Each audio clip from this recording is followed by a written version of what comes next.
তো hello family, চলে এলাম একটা নতুন ভিডিও নিয়ে। এই ভিডিওর মধ্যে আমি দেখাবো মাছের ঝালদা রেসিপি। মাছের মধ্যে প্রথমে হলুদ মাখিয়ে দিলাম। গায়ে হলুদ হচ্ছে মাছের এখন এই মুহূর্তে। তো মাছের মধ্যে হলুদটা খুব ভালো করে ডলে ডলে মাখিয়ে নিতে হবে, তাহলে মাছ ভেঙে যাওয়ার চান্স একদম কমে যায়। তো আমার হলুদ মাখানো একদম হয়ে গেছে। তারপর কড়াইটা খুব ভালো করে গরম করে নিলাম। এর মধ্যে দিয়ে দিলাম তেল, অনেকটাই পরিমাণ তেল, যাতে মাছগুলো খুব ভালো করে ভাজা হয়। আর এই রেসিপিটাতে মাছগুলোকে খুব ভালো করে ভেজে নিতে হবে। তো তেল খুব ভালো করে গরম হয়ে গেছে। এবার এর মধ্যে দিয়ে দেবো এক এক করে মাছগুলো, একের পর এক মাছগুলো দিয়ে দেবো। এই রেসিপিটা আমি মূলত সিলভার কাপ মাছ দিয়ে করছি। আপনারা যে কোনো মাছের গাদা অথবা পেটি দিয়ে করতে পারেন। গাদা দিয়ে করলে খুব ভালো হবে রেসিপিটা। তো মাছগুলো খুব ভালো করে ভাজতে হবে। মাছগুলো ভাজা হোক। বলে না মাছে ভাতে বাঙালি, বাঙালি খুব খুঁতখুঁতে। মাছ একটু কাঁচা রয়ে গেলে কেউই খেতে পছন্দ করে না। আমার তো একদমই চলে না। তো মাছটাকে খুব ভালো করে ভাজার জন্য আমি এক পাশ হয়ে গেছে, আরেক পাশ উল্টে দিচ্ছি, যাতে খুব ভালো করে ভাজা হয়ে যায়।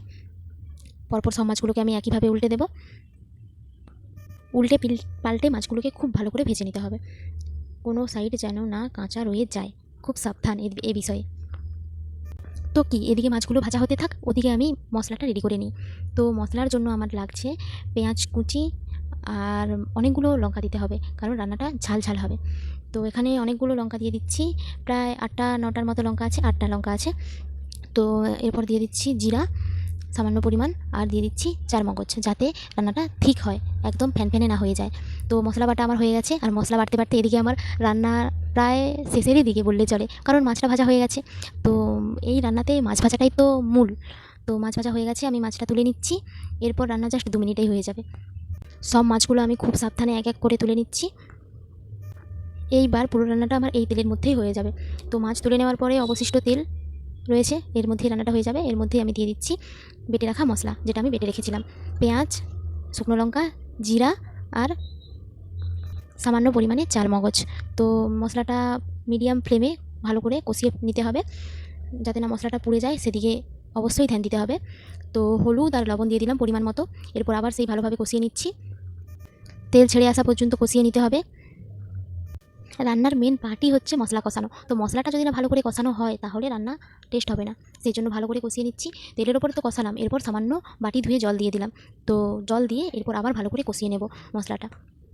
প্রায় 4 থেকে 5 মিনিট এই একইভাবে মশলাটাকে কষিয়ে নিতে হবে। তো দেখুন এর মধ্যে দিয়ে কীভাবে তেল ছেড়ে আসছে। তো তেল ছেড়ে আসার মুহূর্তে আমি আবার দিয়ে দিলাম ঝোলের জন্য জল পরিমাণ মতো। তো এবার অপেক্ষা ঝোলটা ফুটে আসার। তো অপেক্ষা করতে হবে যাতে ঝোলটা ফুটে আসে, সেই জন্য আমি অপেক্ষা করে আছি কখন ঝোলটা ফুটে আসবে। ঝোলটা ফুটে চলে এসছে। এবার ঝোলটা 3 থেকে 4 মিনিট ফুটুক। তো এরপরে দিয়ে দেব মাছ। মাছ দেওয়ার পর কিন্তু আরও 6 থেকে 7 মিনিট ফোটাতে হবে। তো আমি পরপর মাছগুলো দিয়ে দিচ্ছি 3 থেকে 4 মিনিট ফোটানোর পর। এরপর আরও কিছুক্ষণ ফোটাতে হবে মাছগুলো, যাতে জলটা মরে আসে। তো ঝোলটা গাঢ় হবে। তো দেখুন কীভাবে গাঢ় হয়েছে। আমি ঠিক এরকমই ঝোল রেখেছি। আপনারা এরকম কি এর থেকে কম রাখতে পারবেন, এর থেকে বেশি রাখলে কিন্তু রান্নাটা টেস্ট হবে না। তো দেখুন আমার রেসিপি একদম কমপ্লিট হয়ে গেছে। আপনারা ট্রাই করুন এবং আমাকে কমেন্ট করে বলবেন রেসিপিটা আপনাদের কেমন লেগেছে। তো আজকে রেসিপি এখানে, টাটা। দেখুন কালারটা কিন্তু খুব ভালো এসছে, একদম খাবো খাবো মন করছে।